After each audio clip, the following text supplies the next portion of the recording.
श्रीराम समर्थ. सगळ्यांना दिवाळीच्या शुभेच्छा देते. आजपासून दीपावली सुरू आहे. आज गोवत्स द्वादशी आहे आणि गोवत्स द्वादशीला आपण गाय आणि गोरा यांचं पूजन करतो. मग गायीचं महात्म्य काय आहे, तिच्या प्रत्येक अवयवामध्ये काय काय आहे असं एक पद मी तुम्हाला म्हणून दाखवणार आहे.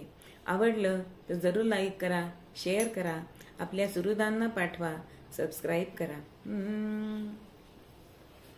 गायीचे तोंड जसे अमृताचे कुंड, गायीचे डोळे जसे लोणियाचे गोळे, गायीचे कान हो जशी नागवेली पान, गायीची शिंग जशी महादेवाची लिंग, गायीचे कपाळ तेथे नांदे नित्य गोपाळ, गायीची हो पाठ जाय वैकुंठाची वाट, गायीच्या हो मांड्या जशा पालखीच्या दांड्या, गायीची हो कास गोविंद पाहे आस, गायीचे हो पोट तेथे देव तेहतीस कोट, गायीचे हो दूध त्याने काया होई शुद्ध, गायीचे हो दही गोविंद जेवे गाई गाई, गायीचे हो तूप जसे श्रीहरीचे रूप, गायीची हो शेप जशी नागिणीची झेप, करता गायीची पूजा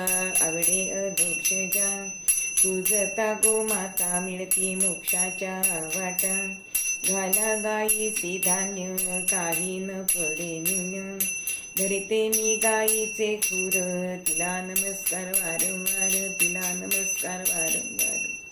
अशी ही गोमाता की त्रैलोक्यामध्ये गायी इतकी मूल्यवान गोष्ट नाही. म्हणून गोवत्स द्वादशीला गायीचं आणि गुरूंचं स्मरण करण्याची प्रथा आहे. अहो, प्रज्ञा बुद्धी ज्ञान मिळावं म्हणून गायीचं दूध प्यायलं जातं. आपल्या देहात जी ईश्वरी शक्ती आहे तीच गायीच्या देहात सुद्धा आहे. गाय ही सतत देणारी म्हणून आई समान आहे. तिला कामधेनू असं म्हणतात. दुधाबरोबर तिचं शेण गोमूत्रही उपयुक्त आहे. गायीच्या दुग्धाच्या सेवनाने सर्व आजार सुद्धा दूर होतात. लोणी ताक तूप खाणे हे प्रकृतीला आरोग्यवर्धक आहे. अहो, गोमूत्र झाडावर फवारलं तर कीड निघून जाते. गोबर हे उत्तम असं खत आहे. तिला जो पाळतो तो गोपाल. मग गोमांस खाल्ले तर शरीरात विकृती निर्माण होते. म्हणून वसुबारसेला तिचं पूजन करावं. तिला पुरणपोळी बाजरी गूळ